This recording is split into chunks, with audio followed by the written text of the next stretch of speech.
नमो बुद्धाय, जय भीम।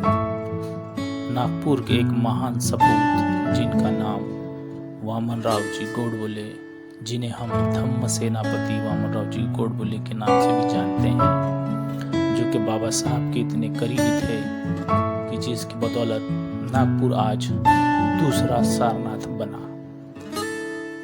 वामनराव जी गोडबोले, इनके कार्य के बारे में अगर हम जानें तो हमें पता चलता है कि वे बाबा साहब के कितने करीब थे, जिसकी वजह से ही नागपुर की दीक्षा भूमि दूसरा सारनाथ बनी और नागपुर हमारे लिए या पूरी दुनिया के लिए एक प्रेरणा स्थल बना। वैसे ही शांतिवन, जो कि महादायिका गोपिकाबाई जी ठाकरे, इनके द्वारा दी गई दान भूमि पर आज शांतिवन एक ऐसा स्थल जहां मन को पूरी शांति मिलती है, जहां पर बाबा साहब के नियमित कार्यक्रमों का आयोजन किया जाता है, जैसे कि धम्म चक्र प्रवर्तन दिन हो, यानी कि 14 अक्टूबर, बाबा साहब का महाप्रयाण दिन हो, या बाबा साहब की जयंती या बुद्ध जयंती। इन सभी कार्यक्रमों का बड़े ही हर्षोल्लास से नियमित रूप से यहाँ पर आयोजन किया जाता है। इंडियन बुद्धिस्ट काउंसिल, भारतीय बौद्ध परिषद, जो कि धम्म सेनापति वामनराव जी द्वारा स्थापित संस्था का यह कार्य अब आगे के पदाधिकारी बड़े ही निष्ठा से संभाल रहे हैं और जो काम अब आगे बढ़ रहा है।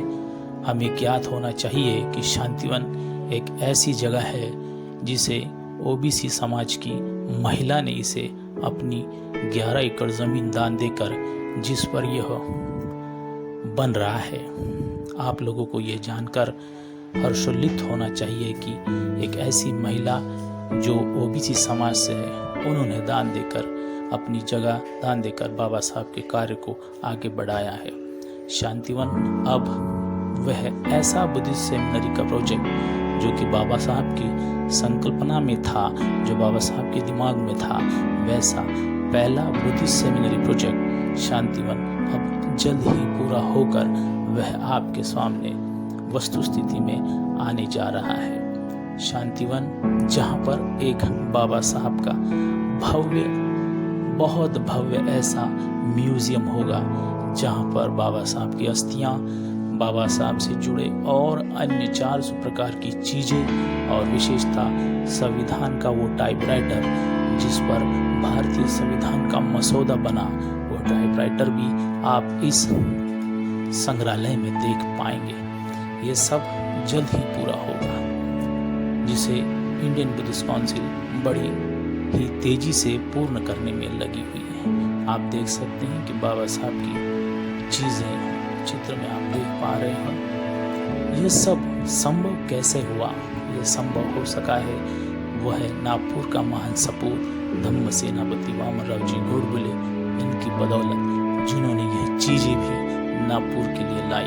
नागपुर की दीक्षा भूमि, वो भी उनकी बदौलत, जो आज देश का दूसरा सारनाथ है, और शांतिवन चिचोली प्रकल्प, जो एक धम्म का बहुत बड़ा केंद्र बनने जा रहा है। आशा है कि आप लोग इस जगह पर कभी न कभी ज़रूर आए होंगे, लेकिन अब नए स्वरूप में देखने के लिए आप ज़रूर पधारें। यह कार्य उस व्यक्ति का है जो नागपुर का सपूत था, धम्म सेनापति वामनराव जी गोडबोले, जिनका 3 मई 2006 को दुखद निधन हुआ, जो कि हमारे बीच से चले गए। उनके इस कार्य को, इस स्वरूप में नमन है, उनके कार्य को नमन है, उनकी प्रेरणा को नमन है, उनके वैचारिक स्वभाव को हमारा नमन है। ऐसे धम्म सेनापति वामनराव जी गोडबोले हमेशा हमेशा अमर रहे, अमर रहे, अमर रहे। जय भीम।